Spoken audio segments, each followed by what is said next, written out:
And welcome to the VSA Capital Tech and Transitional Energy Podcast on Thursday, the 22nd of September. Morning, Phil. How are you? I'm a bit husky, Andrew, as you know. I think I might be a bit of a cold, but it's been a bit of an emotional week as well. So, anyway, I'm ready to go and chat to you. I'm sure all the lady listeners will love your husky voice. You may be feeling husky. I'd love to know, why is it so difficult to try and talk to a broadband provider? I deal with Virgin. It takes you about an hour and a half to be able to get an answer, a simple answer from a Virgin broadband, whatever. I got it in the end. And what's amazing, you eventually persuade them after getting transferred through just about every area and city in India. Eventually I managed to get through to somebody who actually said, what they're saying you can't do, you can do. We can move your number from BT to Virgin. And, oh, by the way, I'll give you a discount on your bill. They always give you a discount on your bill if you ring up, which is ludicrous. And then, oh, yeah, we'll speed up your broadband and we'll give you a new router. Why do I have to ring up to get it as well? It's just crazy. Why is it like that, Phil? You're the technology analyst. Tell me. Well, we had a Virgin Media person around our house. We were getting our fibre connection upgraded, but it did take an awful lot of getting there to get them around. They're owned by Liberty Media, but I mean, I've got to say, I'm not here to advertise Virgin, but when it does actually work, it is bloody good, and I've got their mobile offering as well. But the big why, Andrew, you would have thought by now they would have got it all sorted, and they are communications companies after all. It should be easy to get through to them. Yeah. I mean, it's a great business, really, because, of course, you pay your bill every month and, you sort of forget what you're subscribing for. And there's not a lot of cost them once you're set up. So it is a good business model. But there we go. Look, there's a lot going on in the world. So we probably shouldn't just talk about my bloody Virgin, whatever. We've literally just seen interest rates go up another 0.5% to 2.25%. But I mean, we're not the only people putting up interest rates. The whole world and his wife is throwing up interest rates. We've had Switzerland and Norway also raising their rates today. And of course, the headlines are all, sterling is, collapsing, going to new lows. This is actually absolute rubbish. What is happening is the dollar is strengthening like I don't know what. In fact, so much so against the Japanese yen that the Japanese government actually have stepped into to buy yen to try and prop it up. So if you think that sterling's weak, you should look at the yen. And so there's a lot of confusion. It's the dollar that is strong. And of course, the dollar is strong because it's seen as a safe haven, and people are looking for a safe haven. Just there's that. I don't know what maybe actually whilst I got you, there's a lot of talk obviously at the moment with we've got apparently you're not supposed to call it a mini budget, but there's a flash budget tomorrow or whatever. What's your view on trickle down economics? Are you in Liz Truss camp that it works, or are you in Joe Biden's camp that it doesn't work? Well, depends how much trickles down and how much that costs ultimately, what it adds to our national debt. Because you could quickly find ourselves, having to pay more to help service that. It's a tricky one, is old trickle down. I think ultimately there's always been a sort of thesis: if you do give people a bit more money, they will spend. But we're in quite a cautious environment. You might ease some pain, but I don't think you're going to ease the general caution around sort of spend. A tough question there, Andrew, to start with. That was a bit of a politician's answer. You didn't really answer the question, but don't worry, it doesn't matter. Of course not. Let's move on. The other thing, of course, I am talking about the dollar's strength. I mean, the dollar is extraordinarily strong. We're even now sort of people talking, I think we'll quite get there, but parity of the of sterling to the dollar, which would be quite extraordinary. I am not expecting us to get there, by the way, just so people are clear. Obviously, the euro has gone straight through that and is trading at 0.98 to the dollar. Things don't move in straight lines, so I actually think that probably sterling will rebound in the end. But what it does mean is that we are going to have more, and we discussed this the whole time, more and more takeovers from the US because the UK looks so bloody cheap to them. And that's what's happening, isn't it, Phil? Yeah, it is, and we've got tech companies that are very rich in IP that have super customer bases, and yes, very sad to see. And particularly, we're seeing this in the software space at the moment. We've been through that, but yeah, likely to continue with the strength of the dollar for sure. But let's hope that we have got some good tech companies that are performing well enough to, when we come through this a bit, to get listed and replace some of those that we are losing. But I mean, later on in the podcast, we'll just go through some of the tech results from smaller companies, and there are quite a few good results coming through. I don't know if you, but just a hint of what might be to come, and on the subject of currency, I don't know if you saw that Accenture had a trading update. 22nd. What is that? Is that today? Is 22nd today? Yeah, it is. 22nd is today. Yes. Yeah, it is. There we are. So. And they were saying that first quarter revenue is set to be below expectations, weighed down by IT spending cuts among high inflation and impact of the stronger dollar on business for them. And you've been saying this about, eventually the IT spending is likely to soften. But I mean, the currency side of things is already, has been commented on by like Microsoft, Salesforce, and IBM. I mean, they do an awful lot of selling overseas, and it's a dollar business, and everything gets translated back. So, it's get dollar products get more expensive to buy overseas. So yeah, that was interesting to see from Accenture. Yeah, well spotted. But I mean, it's common sense sort of as well. I'll tell you another one, a little bit sort of on a global picture, which is slightly off track. I don't know. Do you know PG&E Corp over in the States? Yes, I do. This is a it's big utility, isn't it? It is, big, and it's big the one that it's the one that Erin Brockovich or Brock, what her name is, sued for, and the film was made. And they seem to always have catastrophes, don't they? Yeah, carry on. Yeah. Well, they've got a big battery storage plant, a Tesla lithium one. Well, the whole bloody thing just burst into flames and is going up in smoke, which is, of course, the problem. We all know that lithium batteries have thermal runaway. Everybody knows it, but they keep on buying them. Who cares? A good fire every now and then. Doesn't really matter, does it? Yeah, there you go. This was a PG&E Monterey facility in California. Apparently, it's 183 megawatts, big old facility using Tesla Megapack product, but it was only commissioned in April. Anyway, they eventually got the fire out, isolated it down to a single battery pack, but it certainly shows what can happen with this technology. Oh yeah.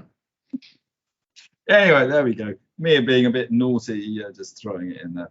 Right, let's. There's been actually a lot of the figures were today, actually, weren't they? But you may have had some before today. Do you want to kick off and run through any that you want to talk about first? Yeah, we can do actually. Yeah, you say it's just been the last couple of days actually. Right, so let's get on with a few that, and this is a company we commented on before. And this is always one of my great PA investing regrets. Judges Scientific, JDG is the ticker, 482 million market cap. It's had its interims. This is a company I met 10 years ago and thought, what a cracker, and did put my money in, hey. But they acquire businesses with scientific instrumentation across a whole bunch of technologies. It's a portfolio, what I call a portfolio company, and they have within it testing for optical fibers. They have chemical vapor deposition technology for thin film deposition. This is used in things like semiconductors and photovoltaics and fire testing instrumentation. They've got detectors for scanning electron microscopes, all the stuff that you need when you're developing new products or you're researching in laboratories. And it's an international company. But they're the interims. Their sales were up by 8%, and that dropped nicely down to its operating profits, the pre-tax profits, and they were up 13% to 9.6 million on sales of 46.4 million. I think they saw the order books, organic order intake was up 4%. So I think there's a sort of stronger prior period recovery as well. So it's easing off, but still recovering there. So performing very well indeed, and they have said they expect to be significantly ahead of market expectations. So that was Judges Scientific. So I saw that one, Andrew. We love that phrase, significantly ahead. It's terrific. I'll tell you another one which does acquisitions which hasn't been performing nearly so well. And annoyingly, I have it in my mother's IHT portfolio as Adept Technology, and they had an AGM statement this week. Mm-hmm. Don't know if you saw that. It was all right, but it's been a really disappointing stock, to be honest with you. It's down about 50% so far year to date. And it's well off its peak at about just over 400p, I think. It's down at about 114p. Not been a good success. Very disappointing. Anyway, sorry, no need to mention that. Just don't know why I did. There you go. Moving on. What else have you seen? Moving on swiftly, Zoo Digital. Yes. Yeah, one we've discussed on this podcast. Ticket is surprisingly is ZOO for Zoo. 126 million market cap. They've had an AGM trading update. And this is anyone that watches old digital streaming channels, particularly like Netflix, where there is a terrific portfolio of films, TV programs in overseas languages.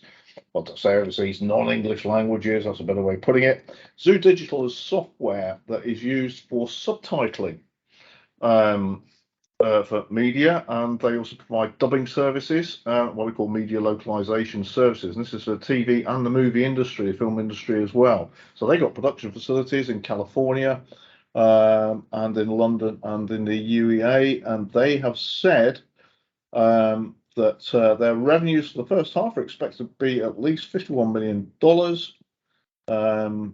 up from $27 million. Blimey. Growth of 89%, in excess of 17% over the second half of full year 22. So I think most of that is organic growth. But they said we expect to deliver significant increase in EBITDA compared to the comparative period in the prior fiscal 22 period. So going great guns, I think, is all we can say about Zoo Digital, and it's being reflected in the share price. So well worth taking a look at. As you say, we've mentioned it quite a few times before, and we should ring a bell, I think, every time we have the significantly ahead or significant increases. Ding ding, there we go, it's another one. Anyway, carrying on. What else we got? Right, well, it's good to see in this environment where you may think that all businesses are under pressure, but so there's a number here that are thriving. Keyword Studios, KWS is the ticker. Again, this is an international, so it's not a multinational size company, but it's a classic UK tech company that's operating internationally, and they provide technical services to the global video games industry. So they do the art creation for the games, the actual game software development, functional testing of it, and of course the localization, like the localization services in the same way that Zoo do for the movie industry. They're doing it for the gaming industry. And they reported their first half revenue up 35% to 320 million euros. Within that, organic growth was just under 22%. And we always look at the organic growth versus the acquired, of course. And that growth in revenue dropped through to pre-tax profit growing by 38% to 55 million euros, and the margins rising as well. So all very good, and it's at a net cash of 121 million euros. So doing very well indeed there. It's not one I've heard of before, so yeah, well done. Good spot. There you go. Are you going to talk about Forward Partners? Yeah, I can briefly. I'm not got the details of Forward Partners, but I have a look at Forward Partners. So this is early stage tech investment company. Correct. Yeah.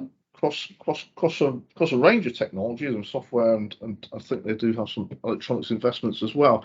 But yeah, that was an interesting statement. Their portfolio companies that they've got investments in were generally, in the current environment, performing pretty well, from what I read.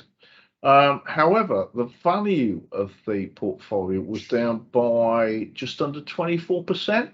Yeah, 23.9% down. That's it. Yeah. But I think when they are valuing those companies, they have to take into account the quoted peers Correct. and the market.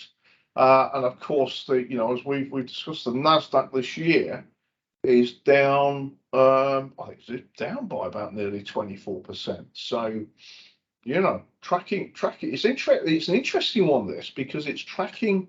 Obviously, they're having to track the market valuations, but at the same time, within it, they've got portfolio companies that are doing well in, a tougher economic climate. Yeah, they've actually got 48 companies in the portfolio now. I mean, the disappointing thing, obviously, was that market expectations had been that the NAV would only have a decline of 26.4%. But I think, the killer punch of all of this is it was a flotation, actually, about a year ago, I think it was. Yeah. At £1.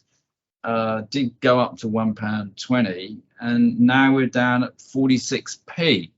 Yet, actually, as you say, the underlying companies are doing pretty well. In fact, they even say the fundamentals of our portfolio remain strong. We remain confident in their exit potential. So this is a case where, if this was just private equity, they'd probably be valuing themselves probably, I don't know, 150p. The stock market's valuing them at 46p. That's the difference between stock markets and private equity. Don't even get me going on the problems of stock markets. Although talking of the problems of stock markets, we did have the Aquis results. Aquis come into this because Aquis is a technology stock exchange. It is going to be the competitor to the London Stock Exchange. The results were probably a little bit unexciting, shall we say. They're doing all the right things. They're actually making quite good progress. Their cash is pretty good at 13 million. They're making a profit. The stock market is yet to fully make up its mind on Aquis, but London needs a competitive exchange because the London Stock Exchange has just got so sleepy. It's losing so much market share. It's a disaster. I believe that Aquis, the problem with Aquis, I think it'll get taken over. The question is, we want to get taken over at the right price, not the wrong price. It's trading just under £4 at the moment. The right price is probably like £20. A cheeky bid at £10, just in my view, would not make me very happy. But it's going up, as you can see. Anyway, there you go. That was Aquis, and that was Forward Partners. Back over to you, Phil. You're right. So Eagle Eye, ticker on this one is EYE for I. This is a SaaS technology company, and they create they say digital connections enabling personalized real-time marketing. Whoa. Well, if you're using the web and buying all about personalized marketing, that's for sure. Anyway, this one's doing, again, it's a tough economic environment, and yet doing well.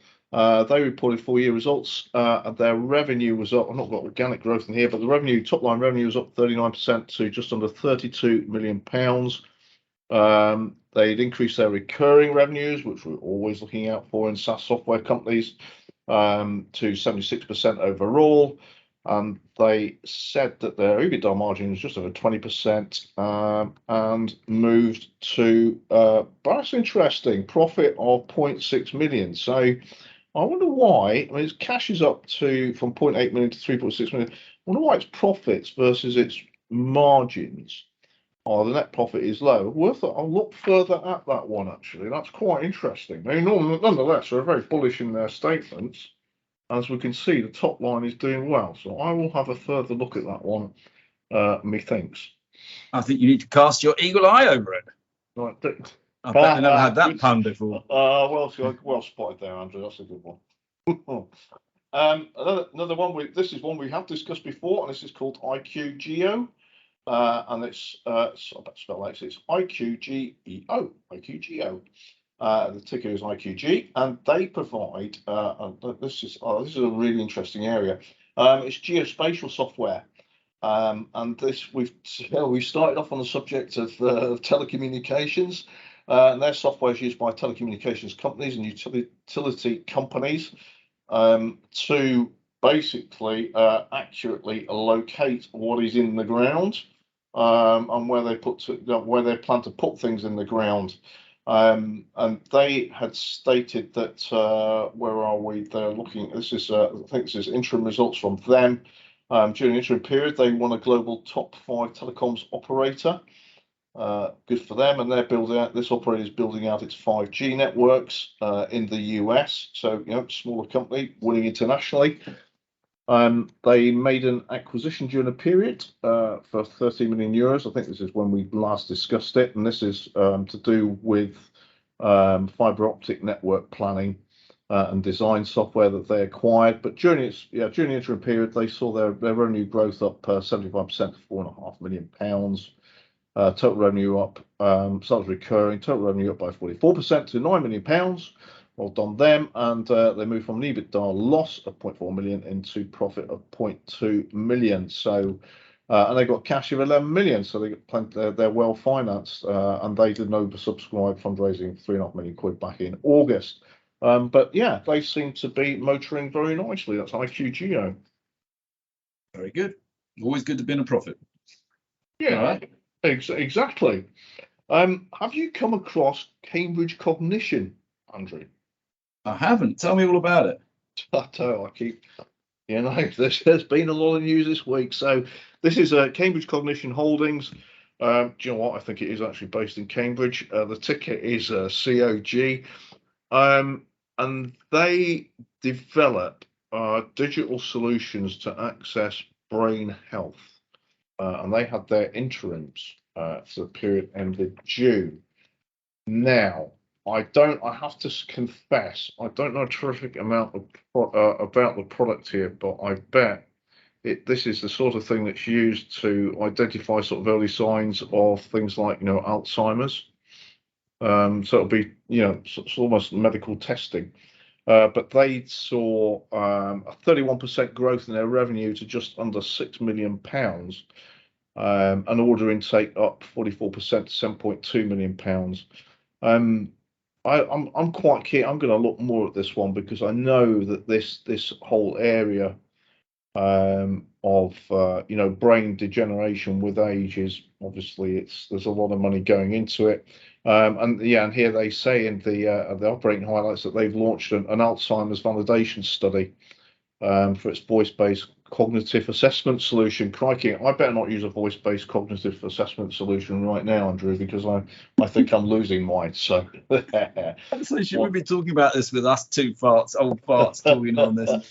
So it's 40 million market cap, so it's still pretty small. Nigel Ray is the largest shareholder with 16%, which is always interesting. Yeah. And then you've got Lombard Odier, Canaccord, Marlborough International. So it's quite interesting shareholders there for a 40 million market cap company. You've actually got AXA down there with 3.3%, Octopus with 4.5%. So yeah, you probably it does look quite interesting. The only thing that worries me slightly, and by the way, don't take this as necessarily correct because I was looking at a screen, but it seems to be on a P of about 90 times. But hey, if you're about to discover something amazing, that's what you'd expect. Yeah, it kind of, it is, Andrew, and it's just in one of those areas that is forever, ever increasingly important, and probably not too many folks are involved in developing tech for it. Yeah, no, again, interesting one, yeah. But so there we go. Well, that's it. Well, hang on. I think there's one. Actually, I'm sorry. I'm going to correct you there. We can't leave it quite there. You left one off. All right. Yeah. That was some figures today. Oh, because you really are. I think you need to go back to Cambridge Cognition. What Alzheimer's kicking in. Oh dear, I've caught you out badly. Ceres Power. Oh, it's on the front of my sheet, my crib sheet here, Andrew. They had interims today, didn't they? And the market didn't like them at all. The stock's off 15%. Tell us why, if you've got it on your sheet in front of you. Why didn't the market like them? Yeah, I do. The ticker's CWR, a long-established fuel cell development company. And you know, they've got development partnerships with Weichai in China and Bosch. They're developing manufacturing facilities for fuel cells, looking at fuel cells for vehicles. And they had their they had the results, interim results. Their revenue was £10 million versus £17 million. Gross profit 5.3 million versus 12.2 million. Yeah, but the operating loss was 25 million. That's what really matters. Absolutely right. But they do have cash investments of 222 million pounds. Now, well, there was a few interesting things in this statement. I thought. I mean, firstly, they signed a heads of terms agreement with Weichai and Bosch for a third manufacturing facility for their products, and that's worth £30 million to the company in terms of license fees. Partnership with Shell, develop electrolyzer technology, so that's all kind of good. But hidden down in the current trading and outlook, they said that £30 million license fee for the China JV will be recognised on the establishment of entities in early 2023, and that was previously expected to be recognised, half of those fees in 22. So there's a slippage in this. Revenue for the second half of 22 will be similar levels to those in the first half, leading to overall year revenue are lower than 21. So a bit of slippage in progress there for them. It was. I also see that they're going to move from AIM to the main market because everybody's trying to get off AIM. AIM is a shrink market. People want to go to a growth market. But I think what we're seeing at the moment, Phil, is that, I mean, Ceres is off its peak of £1,600 down to £4, so that's 75% off its peak. Yeah. The fuel cell industry is a very, I mean, it's just as tough as the battery industry. It is tough. There's a lot of people out there with fuel cells. They've been around. They were in Apollo 11 when they landed on the moon. Oh, yeah. And we talked obviously last week about ITM and their issues and the CEO stepping down, and that stock's crashed. The fuel cell market is a very, very tough market to work in. Yeah. And you need to be very well funded. So thankfully they are. They are, and they've got a good corporate structure. It's what you need in all of this transition energy, as you say, funding and a good corporate structure. Yeah. On that note, we'll call it a day, shall we? And hope everyone found that useful. As always, do send us any of your comments, good, bad, or indifferent. Tell us we got it wrong. Tell us we got it right, etc., etc. And next week, we will find a way somehow to do this. I'm actually down in Cornwall at a Cornish mining conference in Falmouth, but maybe during the lunch break, I'll pop out and record it, or we'll find a way of doing something anyway. We will. I look forward to that, Andrew. Thanks, Phil.